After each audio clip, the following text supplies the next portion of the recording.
Hello there everybody and welcome to our latest video on the Rosero network. I'm Rich Walker and with me is Dean Abdu, and today we're looking at We Happy Few. Yay! So I got to play this. This is B-roll from the game, so it's not me actually playing, but I've done all this, so we're going to talk about it a bit. So this is the latest build. Obviously it's been a little while since we last saw it. Obviously it's been in preview and early access. So this is a more complete version because the game is out next month. So this is me playing as, well, this isn't me playing, this is someone playing as Arthur, who's one of 3 characters that will be in the game. And it's set in a 1960s kind of retro futuristic version of London. It's kind of a weird dystopia. Everyone takes this drug called joy, and if you don't take your joy, you're an outcast. And this is what's happened basically. Arthur is an outcast and he's found his way into this head boy lair, which is one of these kind of roving gangs. And yeah, you've got to kind of fight to the death and you have a kind of decision to make here. There'll be quite a few decisions in the game. Yeah, there are 3 different characters to play as. Arthur, who we are here, Sally and Ollie, in that order I believe. We'll see a bit from Sally and Ollie later, right? Yep, that's right. I didn't get to play as those, but we've got some more B-rolls showing them, so I can tell you a bit about them when we get to them. So this is after the decision. So what you were supposed to do here is you pick either a pointy stick with which you can kill the person coming out of here, or you can use this padded baton. So this is the kind of nicer choice because you just knock them out with this padded thing, even though it still looks quite violent. Yeah, I was going to say, they've been beaten pretty bad. So there's a choice here, like the guy who's on the floor there, knocked out, he's an old friend of Arthur's.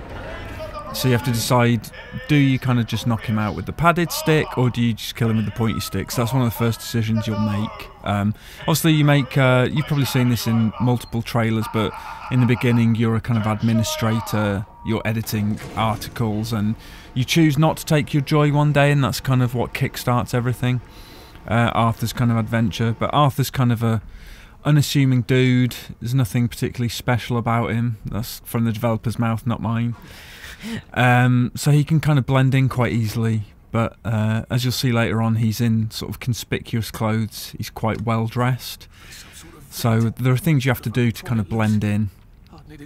And you acquire different skills and stuff. It's also worth noting that if you played the early access or preview versions, they've scaled back a lot of the survival elements that were in the original build, or the sort of earlier builds. So now when you drink or eat, you get buffs, and you've got these skill trees now as well. It all kind of ties into the same thing. So yeah, you get the Sweet Dreams perk here, skill, so you can now knock him out non-lethally, stealthily.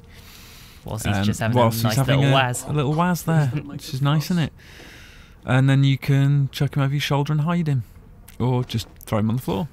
Which is what this person's decided to do. Yeah, and obviously you can search stuff. You know, getting resources and things is still part of it, but the survival elements now have been kind of pared back quite significantly. So, yeah, as I say, you don't have to eat or drink to stay alive anymore. It's just, if you don't drink or eat, you'll be debuffed. You won't have the buffs that come with drinking and eating. So yeah, well, there we have it. That was based on kind of feedback from people who'd played the early access version of the game. They didn't really like the survival aspects of it. I think maybe because it got in the way of the story a bit. I think people expected this to be narrative driven, and the developer Compulsion Games have gone back and they've put in more narrative elements. So now you can find these mask collectibles that give you more insight into the characters' pasts. Right, okay. So they've that's scaled back on the survival elements, made it more story driven. Yeah, they've kind of tried to kind of go a bit bigger with the story stuff, which is good, I think. Nice. So yeah, what do you think, Dean? What are you thinking so far? Well, I'm thinking, you know, it's a mix of, I'm getting a bit of Bioshock / Dishonored on this. You pick up the bottle, throw, make a distraction. Yeah. The kind of like whole drug-fueled dystopian society. Yeah, well, that's it. Everyone takes joy to kind of hide reality. Yeah. Because the reality's not pretty. You know, it's a pretty messed up world. So the joy masks all that. Okay. So you can remain ignorant to the reality that surrounds you. It's quite topical, isn't it? Don't you think? Very topical. It's very much touching the nose. On the nose. That's right. the word. So yeah. Here you go, out into the wilderness. But I just found it a lot more interesting than what I played in early access. You can hide in these flowers as well to conceal yourself, Hiding as in it bushes. just said there. So yeah, the idea is to escape without drawing the head boy's attention. And just sneaking past all these guards that walk around. I like that you can see their footprints as they're sneaking around, walking around rather. Yeah, and you can throw like things to cause distractions. You can pick up rocks later on that do a similar thing. He's looking right at you. That's terrifying. I thought we caught him out then. Yeah, right. There's a lot of swearing as well. It's quite sweary. Nice. Well up for that. Love a bit of swearing. And then on you go to live out your life in sweet, unjoyful filled world. Well, I don't know. I mean, will you be able to take joy later on? Will you be able to make that decision to get back on your meds? Who knows? But yeah, it's worth noting as well that Arthur, Sally and Ollie's stories will intertwine as well. So, but each account from each character will be different. It'll vary. Okay. So Ollie's version of events might be completely different to Arthur's, even though it would be like the same kind of occurrence, if you know what I mean.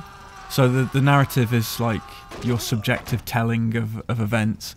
And Ollie has a cricket bat as well, so you can see. So this is Ollie now, obviously. He's a former soldier, so he's quite rough and tumble. He's proficient in combat, and like I say, he's got a cricket bat he can belt people over the head with. So different to Arthur. Arthur's a bit more. I don't know what's the PC term? Wuss, slightly wussier. He's much softer, more reserved, shall we say? There you go. He's a more reserved sort of English gent, whereas Ollie's a bit more. Come on then, let's have you. Yeah. Just beating up everyone, throwing fire grenades. What's that about? Yeah, like crazy blue flames and stuff. Yeah, so like I didn't play any of this. This is new to me now, but it's interesting. I spoke to the narrative designer about this as well, and he said you can make weapons like vomit grenades. Wow. So you can throw like sick at people. He said vomit plays quite a prominent role in the game, so that's nice. You could make like a sort of electrical lead pipe thing as well. You can craft all sorts of weapons. So there's loads of cool stuff you can do. Here goes the flame grenade. I kind of like the direction they've gone with this now, because I'm not big on survival games, and there are quite a lot of them around these days. We're not short of a survival game, are we? No, definitely not. There's we had Metal Gear Survive not too long ago. Conan Exiles, Fallout 76 is going to be a survival game. Yeah, we've got quite a few of them. Loads of different options for survival nuts. So yeah, I'm sort of glad they went this way. But like basic things, you can craft like bobby pins to pick locks and all sorts of other things. Is this Sally now? This is now Sally in play, yeah. So Sally, she was famous back in the day. She's like a former kind of model. So her skill set is completely different as well. She's kind of stealthy. She'll inject people with things, sneak up on them and spray things in people's faces and stuff. Yeah. So her approach is completely different. So yeah, it's kind of cool that each character plays differently and has a different skill set. So this is Sally's intro that's currently playing right now. So this is like her beginning stages of the story. So I think all three of them have the same thing in common, perhaps, is that they, decide that joy is not necessarily a good thing, and living a kind of drug-addled existence, kind of blinkered to the real world, is not cool. It's kind of like Neo in the Matrix, isn't it? Yeah. Taking the blue or red pill. Red pill, is it? Yeah. It's been a long time since I last saw it. I need to rewatch those I think movies. It's the red one, isn't it? Yeah. So there you go. And grabbing her emergency kit right there. Yeah. So yeah, obviously gathering resources and things is still a big. There you go. Knock out syringes. So yeah, she has syringes. Those are her things. She can knock out enemies that way. Yeah. So confrontation, can unfold in a variety of different ways depending on the character and your approach. And there's different endings. There's pivotal choices. There's all sorts. This is still Sally, is it? Yeah. Yeah. And cool. This is her drugging the chalices. she's trying to save this guy in the middle right here. Right. Oh, this is weird. Weird ritual. Yeah, so he's done something. They're punishing him. About to drink to their chalice to get their joy on. Aren't they already drugged? They look messed up. Or more drugged in a sense. They're ODing. Yeah, Sally drugged the drugs. Nice. So that it's over the top with drugs. Wow. And I think this is where we actually see Sally knock someone out with the syringes that you were mentioning earlier. There we go.